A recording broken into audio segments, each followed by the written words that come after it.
I just recorded a video earlier, but then I was scrolling through Instagram and I was scrolling through YouTube and I kept seeing people that were moving. Now, I'm thinking about moving, people who want to actually move to Las Vegas.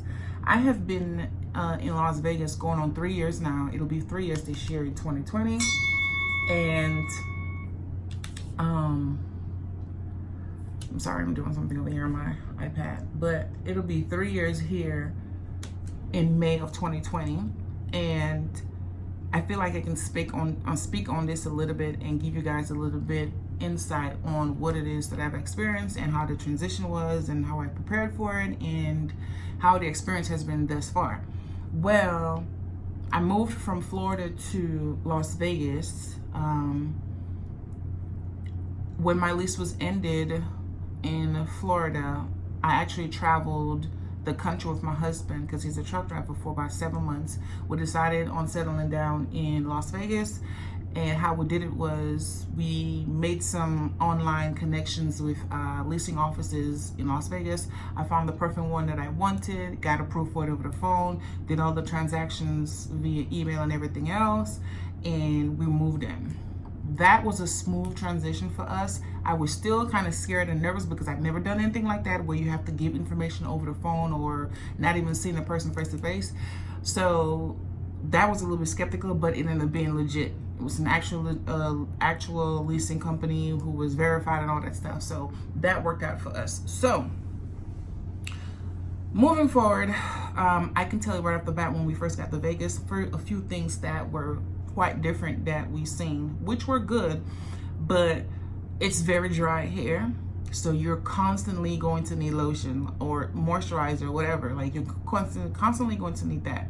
There's no humidity like Florida. There's less, like 90% less bugs, if at all.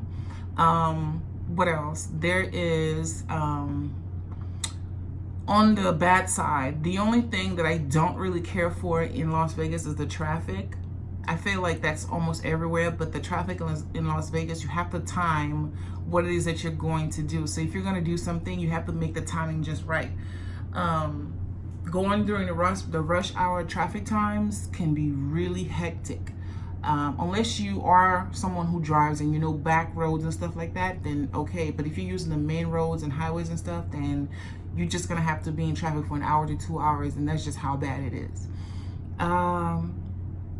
It's very beautiful here as far as the attraction, the lights. People are friendly or friendlier.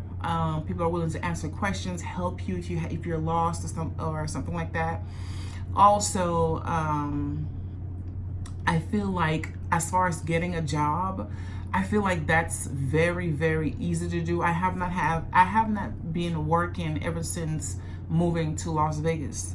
I moved to Las Vegas and I've just been basically running, because my husband and I have a small trucking company, and so I've just been running the behind the scenes, the office work of that. But as far as physically going and working out in the field, I have not been doing that. But I've heard a lot of success stories and people and friends that I know from here that actually, get jobs like instantly. So it's not that hard to get a job. There's people when you walk down the street or different places who will just come up to you and offer you jobs. That's just how easy it is to get a job. Like I said, if you're moving from one country to the next, and I will do a very detailed video on what to do in order to move from one place to the next, or moving from one place to Vegas. But there are people who have moved to Vegas, and they're always asking, or who are planning to move to Vegas, and they're always asking questions like, how much should they bring, or how much should they save for, or budget for, or whatever. I feel like that question is kind of an impossible question to answer, because you have to keep in mind everyone's not the same. Because when I moved here, I moved with my husband. You may be moving, or someone else may be moving with a family. They may be moving as a single person. It all depends on how much you're going to be budgeting for. So you kind of have to work around what's comfortable for you and do your research online to figure out what suits you. So as far as housing is concerned, I feel like the housing here, it's a lot more beautiful and affordable, and I feel like they keep up with their housing. Like, things don't like look dull and ugly and stuff like that. As far as where I'm staying at, I live in one of the highest places that you live in Las Vegas, and I pay the amount of money that I want because I know that I'm a woman who's home most of the time and my husband's always on the road. So I wanted that added security, and I wanted, you know, things within reach so I don't have to travel out so far. And that's just how it worked out for us. So for us, when we moved from Florida to Las Vegas, we kept all that in mind and what we were doing. For you, it may not be that. You may have to be around somewhere where there's a school or something like that. But for us, it just worked out perfectly. But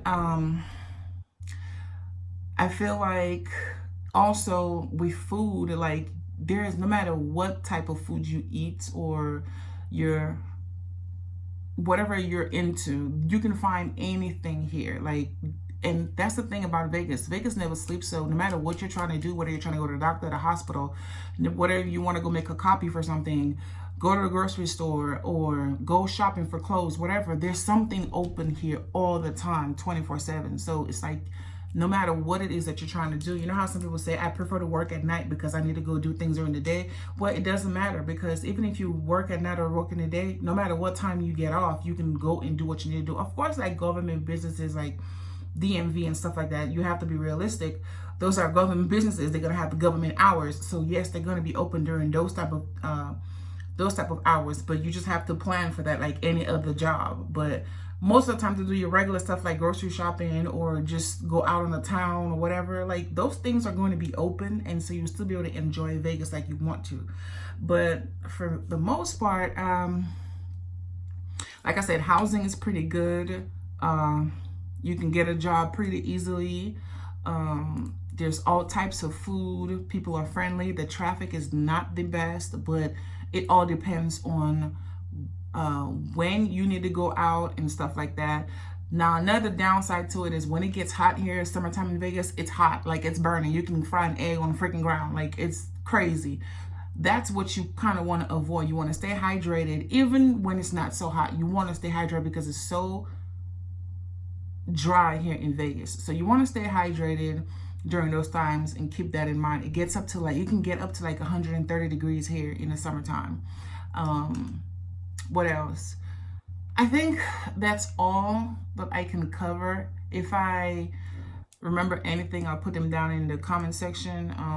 But if you have any questions, feel free to ask me. And like I said, I will make an updated video or a detailed video about things that you can plan and prepare for if you're trying to move from wherever to Las Vegas. I will give you guys the inside scoop of what I know.